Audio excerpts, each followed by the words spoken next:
Hello, everyone. I hope you're having a beautiful day. I am supposed to be driving to California right now, but as you can hear, I've come down with a little bit of a head cold, so I decided to record this video instead to talk about a topic that has been on my mind recently and comes up a lot in my client work with my clients who are wanting to improve their health or make changes to their body. And it's a belief. It's a way of approaching their health changes that I find unconsciously holds them back from not only making progress as quickly as they could, but from also enjoying the process.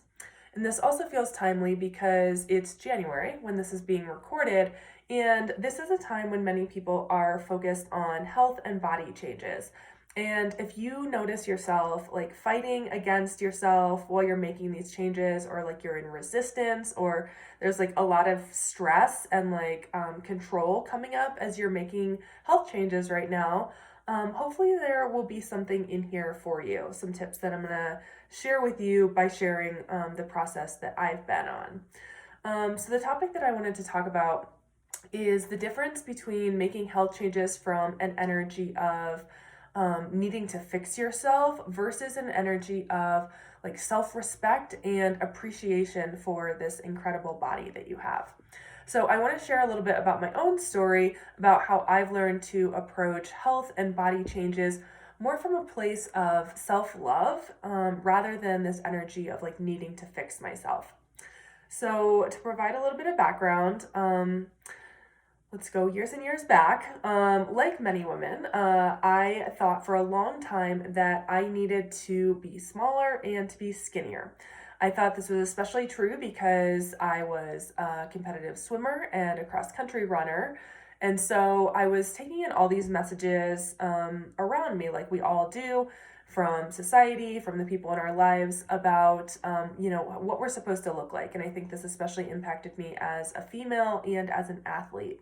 I've told this story in one of my blog posts, but one incident that I think really highlights how this can happen is this comment that was made to me by a male cross-country coach one summer after I had returned to school in the fall after a summer of running way too much and not eating enough. I was very thin, and he said to me, "Now you're really starting to look like a runner."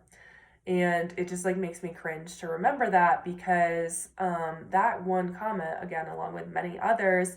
totally messed up like my mindset around my body and what mattered. And that, of course, had other impacts on my life and just my relationship with my body and food and all of that. So long story short, there were many years where I was over exercising and under eating and constantly stressing about food and having just this like general feeling of being perpetually like dissatisfied and at war with myself. And it was exhausting, and I didn't even realize how exhausting it was until now, like in hindsight, looking back at just how much like mental energy was caught up in just like dissatisfaction with who I was and with my body and all of that, which is so sad to think about. Essentially, kind of like the point I'm getting at, to like sum it up, my relationship with like being healthy and with my body was always rooted in this energy of like not enoughness and of needing to fix myself. And so fast forward to when I started backpacking long distances, things I feel like started to shift, and I realized how strong my body was and how capable I was. And I came to have a lot more appreciation for what I was capable of, for what my body was like, what my body could do. I wanted to nourish my body and not starve it. And again, like this, my earlier relationship, I don't think it was really like my relationship to my body. I don't think it was apparent to a lot of people around me that like this was going on internally, but like looking back, I can recall how much like mental energy was just being sucked up by that. And so again, like enter, long distance running and backpacking, this started to shift a little bit. And it's not that I'd never had moments of appreciation for my body previously. I'd had many of them, but it was never so solid as when I was in the backcountry. And I think it was something about backpacking and not being in like a competitive environment anymore and just being out in nature. And I think being away from like all of the societal messages that was really just like liberating and very healing for me. And then when I finished the PCT, I found out I had an autoimmune condition. And this led to a lot of frustration and like distrust in my body's abilities. I didn't know if I would have the health or the energy to do what I love to do in the backcountry. And this was really like a new experience for me because I'd always been pretty athletic and able to do like what I wanted to do. And as part of my sort of like healing journey with this autoimmune condition, I was instructed to go on various like restrictive diets, like elimination diets and things like that, to determine the foods that were going to be best for my body. So to essentially like identify what foods were inflammatory for me specifically and what foods were less inflammatory and were going to be like a really supportive part of my diet. And this was really like an interesting and confronting part of the journey for me, because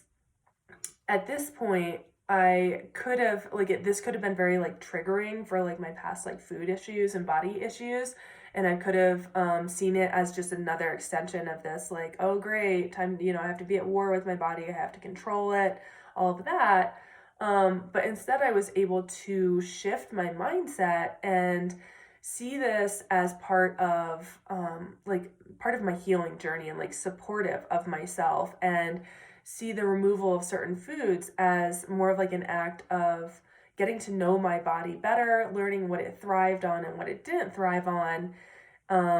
and so that I could know how to nourish myself better moving forward. It essentially like it's hard to put into words, but it was a process of like realizing that I needed to befriend my body and to get to know it better, if I was going to get through this with my mental health intact, basically, and if I was going to get out of this energy of like always fighting and always having to, just like be at war with myself and fix myself and all of that, and instead learning to have grace with the process and take health actions from a place of self-respect and self-love, and like truly supporting my body and what it needed to thrive. And so there were some key like mindset shifts that I learned in the process of, it's not like it just happened like this, but it was a process of like getting out of this like needing to fix energy and into the more of this like I'm in a relationship with my body and I'm always figuring out how to better support my body. And this totally changed how I felt about the whole process of like getting healthier and doing things to support my body, basically. So again, like if you're on any sort of like health journey right now, whether it's changing certain biomarkers or blood markers or weight loss or whatever kind of, or like improving strength or whatever kind of health journey you're on, maybe there are some lessons here for you of how you can enjoy the journey more. So this mindset shifts, and a few of them I'm going to share with you, again, learned to help me have so much more patience. And it made the process of changing my health and being in a relationship with my body just much more fun and more sustainable. So I would say one of the big changes that was helpful for me is that I began focusing on my health from more of like a holistic perspective. And so instead of thinking of just about like the food that I was eating and the exercise that I was doing, I started thinking about things, other things that supported my health too, like time in nature, daily sunlight, getting good sleep, increasing moments of joy in my life, supporting my gut health, things that were going to be, just like beyond movement and like food were important, but like what else, like more of a holistic picture was going to be supportive to my body and to my healing. And this was critical, not just from like a physiological perspective of balancing hormones and shifting myself out of that like sympathetic nervous system fight or flight state, but also from like the mental health perspective of enjoying the process more. And I also, so during this time, I also expanded my idea of health as being more than just a body size. I came to include like my energy levels, my sense of well-being, my sense of like balance in my life, having the physical ability to do the things that I love, sleeping soundly, having a general feeling of like excitement and ease in my life rather than feeling, again, like restricted and like I needed to control everything when it came down to like food and my body and my health. So it was like more of a sense of like expansion and ease around it, and looking at more metrics again, just than like body size. Another thing that was really helpful for me is, or has been, learning to take joy in the process of like shifting my daily habits. So rather than thinking of just like an outcome goal that I'm trying to get to, but really like enjoying, the daily habits that I implement, learning, like paying attention to how good it feels to move my body, whether that's going out on a walk or a run or cycling or anything like that, but just like enjoying the daily act of making myself like healthy, yummy meals, showing up for myself each day in, little acts of self care, versus, so like enjoying